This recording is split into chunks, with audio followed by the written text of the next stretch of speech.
Hello everyone! Wimik ulit tayo ng mga dati ng binaon ni Atticus. Kailangan natin ng container at ng kanin.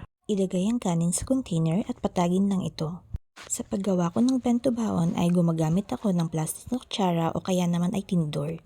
Mas madali kasing gamitin ng plastic na kutsara at tinidor dahil hindi dumidikit ang kanin dito. Shoutout pala sa tagawalis ko ng aking harapan at tagabukas ng gripo sa umaga.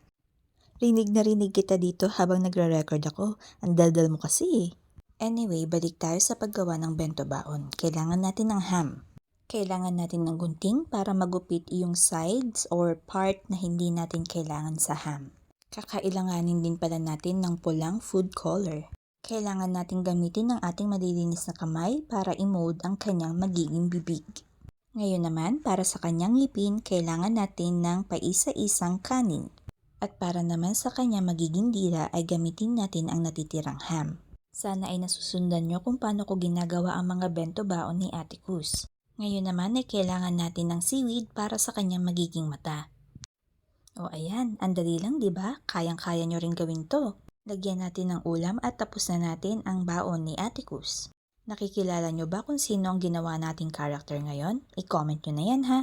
Huwag kalimutang mag-follow, like and i-share ang ating video. Bye-bye!